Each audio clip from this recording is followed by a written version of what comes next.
gonna stop being lazy. Yeah. And I became creative. And I learned how to create it. And now that pride's for me. So come see. Oh, come here. Welcome back to the Silver Lining Podcast. I'm your host, Sterlington, and this is our co-host, Cameron. Although in light of recent events, might have to start calling him Camel Toe. Yeah. Got that Silver Lining After Dark going for you. Hey, for the listeners who don't know, Oh, I think we lost you, Cam. I recently broken a bone this week. Yeah, am I here?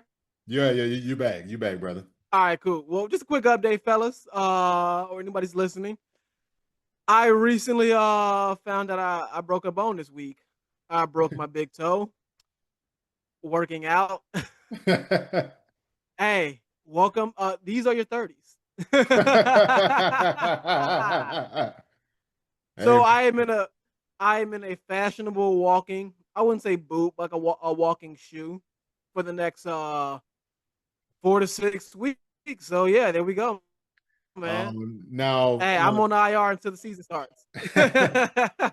now for our older Falcons fans, not older, but at least around my age or older, I said oh man, you got the Matty Rice 09s? That's a reference to in 2009. You know, Matt Ryan, for his career with the Falcons, had only missed three games due to injury. One and two of those games happened in 2009, his rookie year, when he got turf toe, and he came back and finished the season when they had a special shoe for him with a steel plate at the bottom. So that's so as far as we're concerned, right now for the next 4 to 6 weeks, Cam gonna be wearing the Matty 09s, the Matty Ice 09s. All right, but well, but yeah, let's get into what we're gonna cover. So this, a lot has happened since the last week when we recorded. The Falcons play tomorrow. So this is being recorded on Thursday night. The Falcons play tomorrow against the Detroit Lions in their first preseason game, first action back at it. But before we get to that, I got a lot of stuff going on. Caleb McGarry got an extension this week. Jordan Addison is going to be suspended and will not be playing against the Falcons in week 2. And back to the preseason game. Starters not playing, rookies all playing, and we got some hot positional battles to go over. So let's take it from the top. So Cam, your boy Caleb McGarry got an extension in the range of 2 years. Well, to the tune of 2 years, $30 million, AAV of $15 million a year, obviously, on the extension. He was due to be a free agent this year.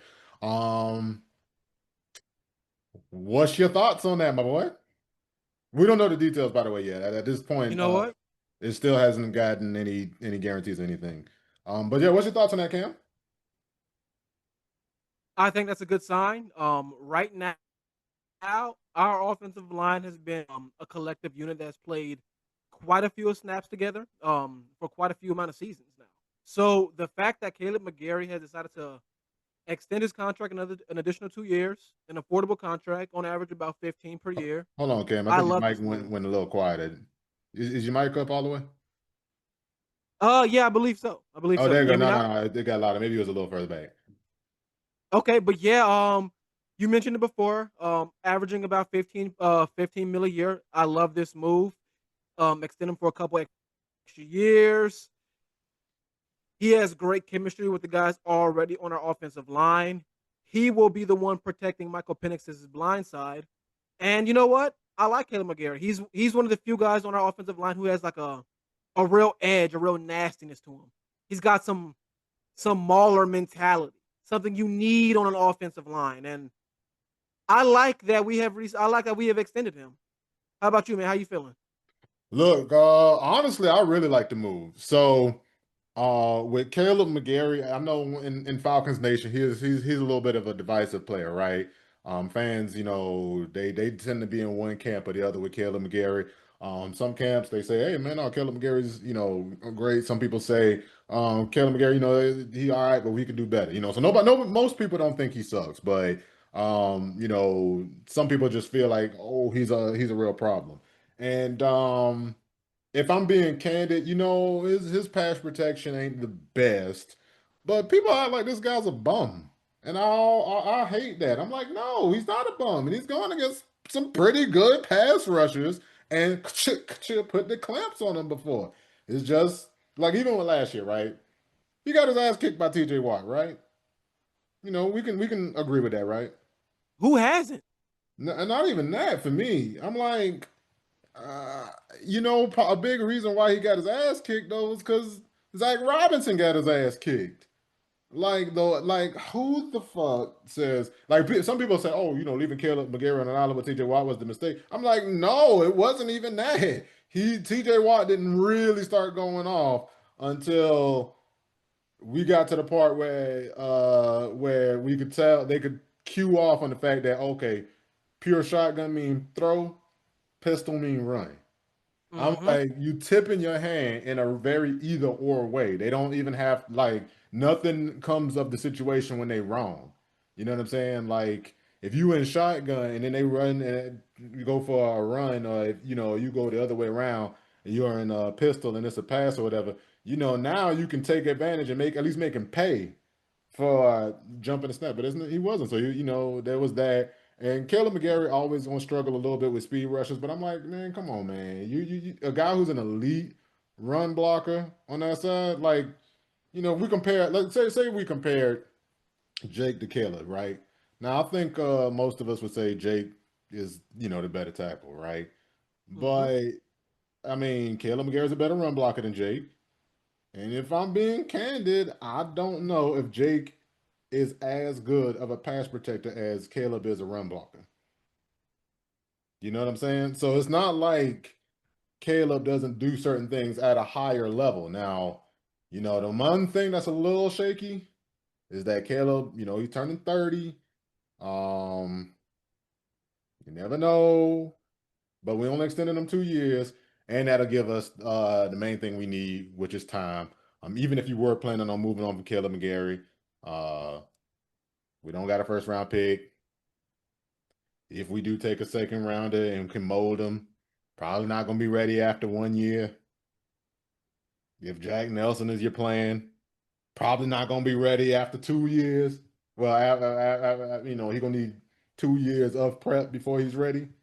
Mm-hmm. So, when you think about it from a contractual standpoint, when you think about the player you're getting, and when you think about the value you're getting, I mean, I know I think I saw Aaron Freeman make note of his contract and say that the contract was a little higher than he expected. But honestly, we got him for a little lower than we expected on the last contract. You know what I'm saying? I think that's just a little razzle dazzle, keep Caleb happy. You say, hey man, we know down that last contract we was only paying you 11 million a year. And you probably could have got more based off of what guys in that same offseason cycle were getting. Now, maybe not, but it seemed like I think Caleb was wanting to come back to Atlanta, signing for what he signed for. And I think, it's 15 million a year. There, but the cap goes up every year. That's like prorated for inflation. You know what I'm saying? No, I completely agree, man. Hey, the way I see it is, it's an affordable deal. We got a better than average guy, and we got him locked up. Like I'm right now. I'm content with where our offensive line is. I'm maybe not. I wouldn't say I'm ecstatic because we have some question One big marks at question mark in center. the middle. We got some question marks in the middle, but right now I'm content with who we have on our O line. I ain't gonna lie, that makes one of us. Now, if you expand the conversation the whole line, I gotta be real. Um, I'm terrified if News will get hurt. Like, it's crazy to be as lax about depth at the center position as we have been, right? When literally just last year, your center missed eight games or 12 games. How many games did Dahlman miss? I Was want it to say 12 it was like games? I eight. think it was 12. I thought it was an eight. It might have been, It might man. have He been missed. 12. I can't remember. I think I always make it 8, and then it turns out it was like 12. It was even longer. But the point that I'm making is you just got to benefit from having a good enough backup to step in and keep the ship afloat when your center got hurt. And then your next move is to turn around, make your backup that made you have depth at center your starter, and then not put anything behind them. Yeah, that part is concerning for me. And when It I makes say sense. content, because I know some people but may be like, oh, you happy with that? I mean that the other pieces on our line are solidified. Considering some people, some certain teams, they have question marks all over their line. Yeah, the starter We position. we Yeah. could be like the Bengals, like they got question marks all over their line. Yeah. Ours isn't quite that bad right now. We only really have one question mark, and that's at center, and it's mainly if Ryan Newswell goes down, what's going to happen? In that sentiment, I completely agree with you. Like, what are we going to do? So I'm And look, hoping we find that answer in this upcoming preseason game. not to bring up old shit, but one of the biggest issues between, one of the biggest improvements that really led to that 2015 Falcons team becoming that 2016 Falcons team was when you moved on from Mike Person at center and And stuck brought in in Alex Mack. Alex Mack, all pro Alex Mack. Like, Like, oh man. wow. Turns out when you spend money on the middle of your goddamn O-line and say, hey, the one thing that ain't finna happen is you finna bust up the middle from the center spot where the quarterback taking snaps. You're not about to not have a center that can't get up on that second level and make them blocks. You know what I'm saying? So that's a big thing. So, we a lot, if I'm being candid, this team does draw a lot of parallels to that 2016 team. That is one of the areas that I do not feel that way about. But we'll talk more about that later because we're not getting into that part of the preseason yet. Psst. Hey Cam, you seeing this shit? Oh yeah, I think I am. What is that? That's a person watching this podcast that hasn't subscribed. Subscribe. The button's down below. But while we're talking about the season and how the season's gonna play out, got some news this week. We talked about it at the top of the show. And Jordan Addison is gonna be missing the week 2 matchup against the Falcons. Ken, what you think that means for the Falcons? Because if we're being real, right? That Jordan Addison really hurt us last year. Like, don't get me wrong, I'm sure that was part of the game plan. But in my head, AJ Terrell got some demons from Justin Jefferson from that championship game at LSU back when they were in college. So he make it a point to try to put the clamps on Justin. And so that's what make Jordan Addison go off against us because he exposes that lack of another corner, right? Mm-hmm. But on the other hand, we are Falcons fans. How many times we done had, XYZ is going to miss the game or such and such is in a slump and then play the Falcons and they get Exactly. No, I agree, man. I agree. This is big for us. I don't know if you saw the game last year, but our secondary got torched. got heated up on the pain. Oh, Secondary Cam, got lit up. we And lost you, granted, Lord. We lost you. Coming from hey, granted, this year we have gone out of our way to make investments on the defensive side of the ball. That being said, it is going to feel nice not having to deal with the threat that Jordan Addison is. Um, Also, too, we're dealing with a rookie, JJ McCarthy. Granted, kind of have a rookie as well, but our guy has a little bit more game time experience than yeah. their guy. He played 3 games last year, and this is technically his second year. So, in my honest opinion, this year for Michael Penix, I'm hoping is very similar to Patrick Mahomes' second year. Granted, I'm That's changing what the we subject. hoping. That's I'm what we changing the hoping. subject, but I'm hoping the timeline. I'm hoping their career trajectory is very similar. That's what I'm praying for. I'm praying for that. But yeah, man. Not having Jordan Addison is gonna be great for our defense. Offensively, I mean, I don't really mean anything. We're gonna see what our offense can put up against them. Minnesota's got a pretty good team, but I think it will make things a little bit easier for us. It'll make it a little bit of an easier matchup. Hell yeah, look.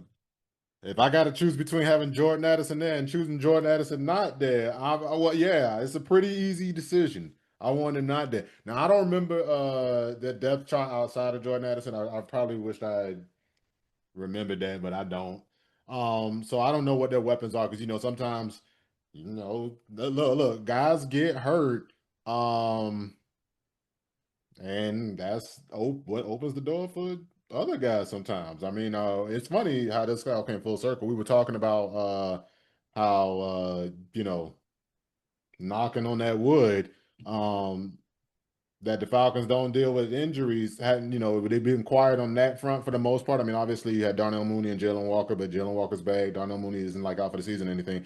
But Cam and me were talking before we got on, and we talked about how Rashawn Slater tore his patella tendon, and he out for the year. And one of the other people we talked about tearing that patella. Oh my God, what was I saying? Victor Cruz. But for those who were there when Victor Cruz was at his best, he kind of got in because the Giants were shorthanded at receiver. And I remember the year before he went crazy in a preseason game against the Jets, and Mm-hmm. I was drinking that juice. Just so y'all know, one of my fantasy drafting strategies is I just want to see who whooping up on guys in the preseason. Not like who's all right, he had a decent game. No, I mean he making them guys look like they shouldn't be on the field with him. To me, that's a sign of a good player. But I was a year too early. I wasted a draft pick on that. It was a late rounder. It was a late rounder. It was a late rounder. But yeah, I wasted one. But the next year, somebody for the Giants got hurt. Victor got in, and he went crazy. And I only bring that up because Victor Cruz is a receiver. I would hate for Jordan Addison to be missing the game, and then they done unleash this new guy against us. But at the same time, I mean, if we being real, this is one of those things where that's gonna have to turn into one of them games where I think we're gonna learn a lot about that secondary. And it's like, hey.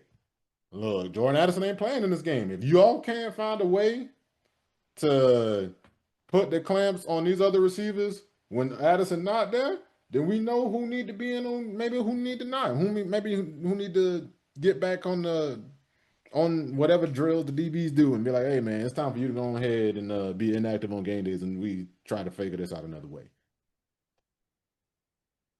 No, I'm in the same boat as you, brother. In the same boat as you. Hey man. But speaking of Jordan Addison and Justin Jefferson and AJ Terrell and all these other guys, those guys are gonna be starters. They're gonna be starting. And as we know, last year starters didn't play in the preseason at all. Raheem Morris confirmed that for tomorrow's preseason game, we're not gonna have starters playing now. The way he phrased it leads me to think maybe we're gonna have starters playing in the preseason, but not in his first game. He said starters will not play in the first preseason game. Now, he didn't say starters will not play in the preseason. But how you feeling about that, Cam, man? We saw what happened last year. We know that there's a little bit of science out there that says that, hey, if you don't play in the preseason, that you might get off to a slower start. We tried out a new quarterback. Ideally, we got a new center in there. How are you feeling about us not playing offensive starters and probably defensive starters either going into the first preseason game? Now I have a follow up question of that. Now, when Raheem said that, did he mean week 1 of preseason, or did he mean the entire preseason? So he didn't say the words they will not play for the preseason.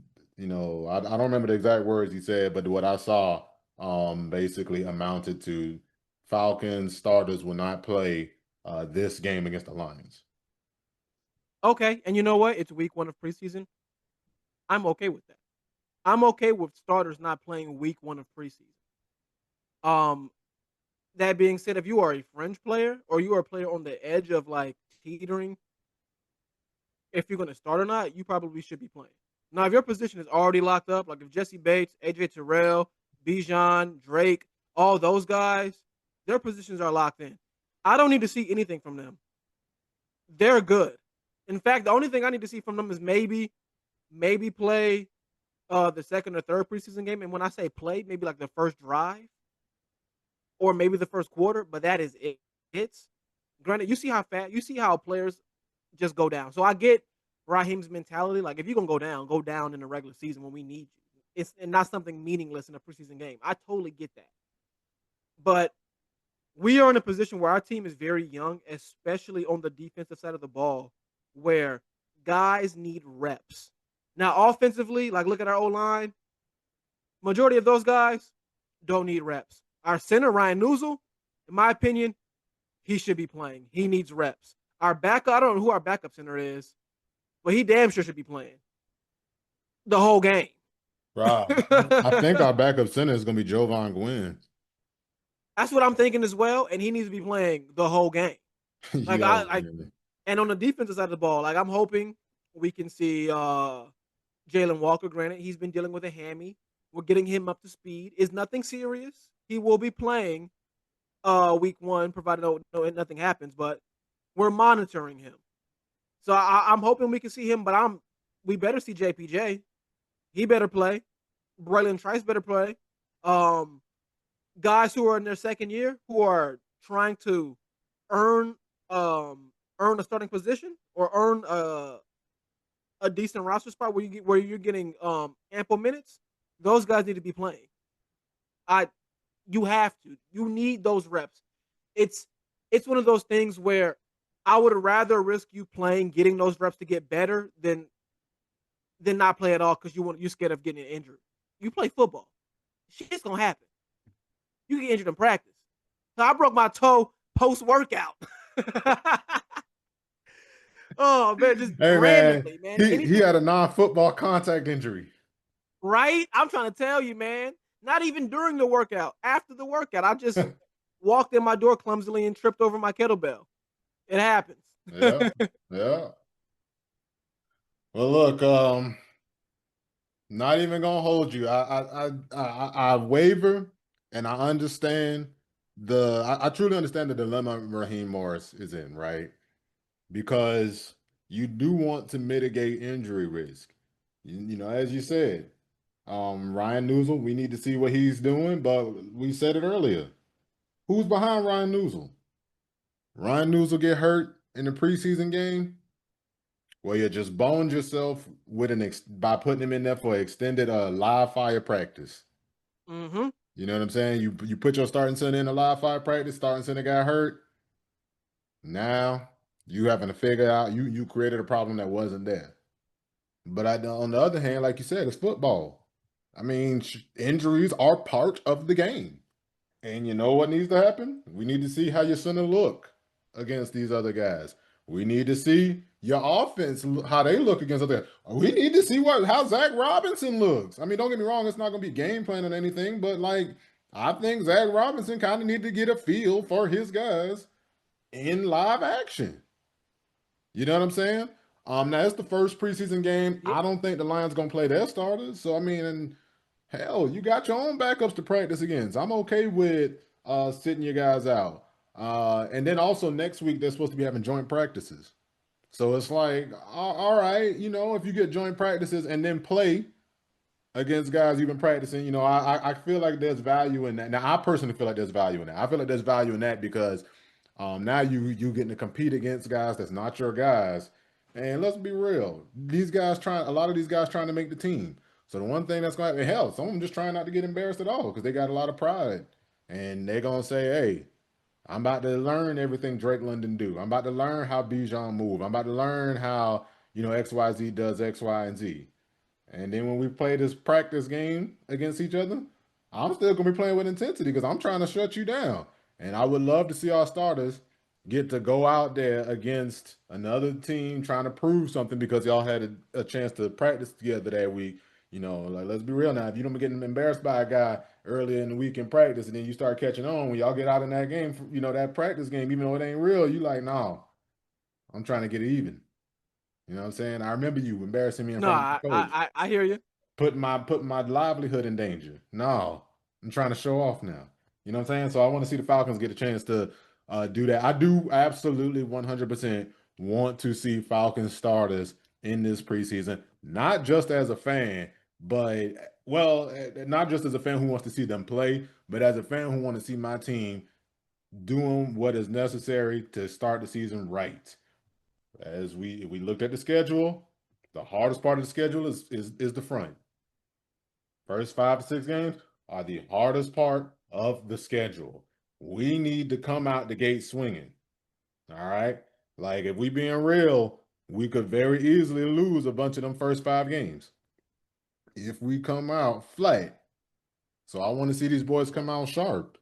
And I heard you touching on the rookies. I guess we'll go ahead and transition because I wanted to talk about the rookies as a whole section. But you know, Raheem said all the rookies gonna play. They're gonna get a little rookie Royal Rumble going on. You know what I'm I saying? love it, baby. 'Cause it especially feels like a rookie Royal Rumble because for the draft pick rookies, all on defense. Yes, man. There's a world Yes. where like they all out there at the same time and we get to kind of see it. Hell, even if you're not talking about just the draft picks, even our undrafted free That's agents, what I'm baby. saying. I'm Yeah. looking forward to seeing Kobe Bryant. Like go ahead, stick I'm Kobe looking out forward to there seeing Nick too. Nash. I'm looking forward to seeing some of these guys, man. I am ecstatic about this game tomorrow. I'm glad it's a Friday game. Hey, Got me something to look forward to. Hey, yo. and quick note, when you brought up our first 6 games, dog, it was like you were reading my mind, brother. Because I was thinking the Mhm. exact same thing. Hey, our season is difficult to start off with. We Yo. gotta come out hot. So that's why I feel so strongly about preseason because I realize the beginning of our season is going to be extremely difficult. We got some Mhm. true playoff contenders. We got some Super Bowl contenders we're playing against. That's So right. we cannot come out flat. We cannot, man. So I don't know what Raheem is going to do for games 2 and 3, but I like how he mentioned the rookie Royal Rumble come tomorrow, baby. Hey man, look, I'm wanting to see it. I want to see the team doing what they need to do to get the rookies ready, to figure out what spots you need to get better at. Um, hmm we can go ahead and tie all of these parts together too. So we wanted to talk about positional battles that we got going. We need to know who's going to be starting next to Jesse Bates. Right now, it's a three-headed race. You got Jordan Fuller, DeMarco Hellams, and Xavier Watts. All three have taken first team reps. It's time for, hey, look, it's time for you to throw all them boys in there, and the cream will rise. Right? Yeah, I You know what I'm agree. saying? I agree. I need to see all of my. I need to see Jordan Fuller out there too. I know he is a veteran. You don't really need him to play. Nah, hell no. I need to see. Matter of fact, the only reason I wouldn't want him out there is because we know the other team's not playing their starters, and it's probably more important for Xavier Watts, the youngest of the group, who's the furthest behind, to play this game. Of Right? course, of course, he needs these Um, reps, he and I needs like them. that he's even getting first team reps because that means, hey, it's actually kind of close between him, Jordan Fuller, and DeMarco Hellams. Yeah. It's actually a pretty decent competition, and we need that on this team, especially on defense. Mm-hmm. I love that healthy competition. Yeah. Iron sharpens iron, baby. You got to. Look, and speaking of which, look, one of the things I need to see, and it's just my personal edification. It's not even like, oh, the team need to do this. Because, I mean, just by letting James Pierce Jr. play, they're doing what they're supposed to do. But I need to see James Pierce Jr. ripping ass. Oh All I've been yeah, hearing all camp. James Pierce Jr. this, James Pierce Jr. that. James Pierce Jr. been in 3 fights. James Pierce Jr. out here whooping backup tackles ass. He whooping starters ass. He getting held this, that, and the third. I don't need to go out there and see it. We don't get to view those parts of practices. Hey, don't tell me about the labor. Show me the baby. You know what I'm saying? Like, yeah. I'm ready to see James Pierce Jr. And especially they ain't playing their starters. James Pierce Jr. need to look better than everybody else out there, Oh yeah, baby. I right? completely agree. And I'm mainly putting that on him because Jalen Walker, our other rookie edge rusher, has missed a lot of camp with injuries. Um, I want to see him look good too. I want to see him look live too. But for him, I think number one is being that he's missed so much practice. Number one for Jalen Walker just to get out this game healthy. I mean, that's number one for everybody, but I think for him, just get out this game healthy and just build off of what he already got going will help there. Another positional battle we hadn't talked about. That nickel. That's another. Is that a 2-horse race or a 3-horse race? I believe right now it's a 2-horse race. All right. Now, who do we know? I forgot to pull up the depth chart, but who do we know is going to be at nickel? Now we know D. Alford. We know And Billy. then Billy Bowman Jr.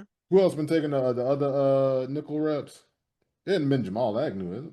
I know it's been those two, but I'd No, have Keith to. Ford, Jamal Agnew. Jamal Agnew's a receiver, right? I Yeah, want to say so. Yeah. Keith Ford. Sorry. But ain't no way they starting like actually throwing him in the mix. And then I'm like, well, what they doing with Clark Phillips? I know I saw him on the depth chart for outside corner, but is that all he gonna be doing? I mean, I feel like Clark Phillips Jr. got to play too. I mean, Clark Phillips the third got to play too.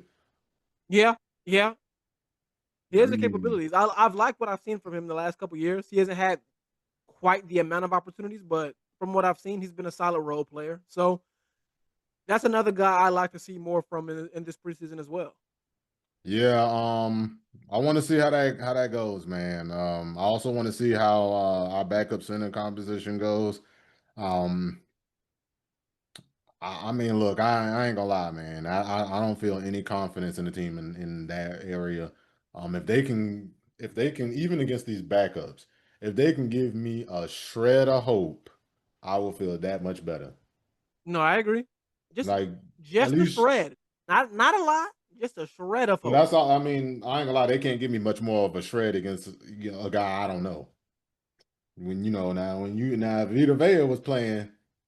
I know he don't play for the Lions. I'm just saying if for some reason in preseason we was playing Vita Vea, Derek Brown, or one of them guys I know, then giving us Yeah. problems, and hey, if he do any type of good against them, that's gonna give me way more than a shred of hope.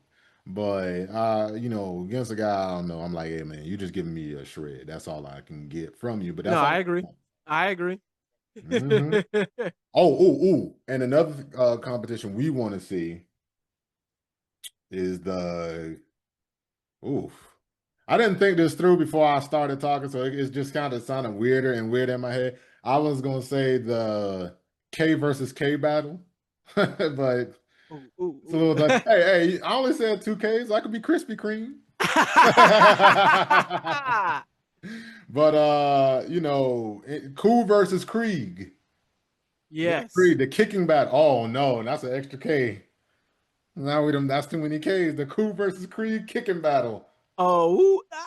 Yeah, we get a little too touchy on this podcast, man. We ain't want that kind of smoke. But yeah, man, we got Cool versus Krieg, and look, what I'm hearing is that boy Cool is like, y'all boys threatening my job. Oh, bet. I'm gonna make all these Yeah, I goddamn like that picks. though. I like it. You We damn need right. more of that. Yeah. Because I mean, kicker is one of the hardest positions in football because It's you pass get or to be fail. cold on the sideline all game, and then they say, "All right, go win the game." It's a very Like what the it's a fuck? very pass or fail job. There's no middle ground. You can say, "Oh, I missed the block, but I made up for it somewhere else." You either made or you missed the kick. Is that black and white, man? And it was a rough year for Koo last year. He was at the bottom of a lot of metrics. Like really, man, I ain't gonna lie. Every time I talk about the things the Falcons did bad last year, and I'm like, damn, and they only finished one game below 500. That's what I'm Like, saying, bro. no, like, hold on, I'm about to blow your mind. Kirk Cousins played 14 games last year and led the league in picks. Now, Cool, like he missed a bunch of games too, and I think he led the league in missed field goals. Imagine if you just bring that down a little. Imagine if That's a couple games right like there. Kirk Cousins missed his 3 games he didn't start and still led the league in picks. What if you get through a year with like 12 picks? Or what if Cool makes a couple more field goals but at the right time? You know what I'm saying? It's like, damn. And you are always that close Hmm. to look. One of the craziest things to think about every year is that the team that's hoisting the Lombardi and the team picking first in the draft have the same amount of cap space. Yep. You think about Well, that. well said, brother. Yep. Well, look, we pretty much reaching the end of our record time. I think we could put a bow on this one, even though I ain't gonna lie, I could talk about this shit all night because let's be real, I'm super duper excited. Cam's super duper excited. That football is right around the corner. And no, it does not matter to me that these are gonna be all a bunch of backups. I'm excited for football to be back. I can wait another month and a half until this regular season get here. But we're gonna, like I said, we're gonna put a bow on this one. Cam, anything you want to say before we get out of here? Hey, always be sure to watch your step. Hey, you heard the man. Lest you too be a camel toe. Ah! All right, man. Well, look, y'all know the drill, man. Well, by the way, we got a Twitter that I post these on. So if you looking for another place to find it, it's on Twitter at VAG Lining. Obviously, as you can tell, that's the silver lining. And you know the rules. We're always on YouTube. Please like, subscribe, share, comment, hit the little bell when you want to hear some real niggas uploading. Peace.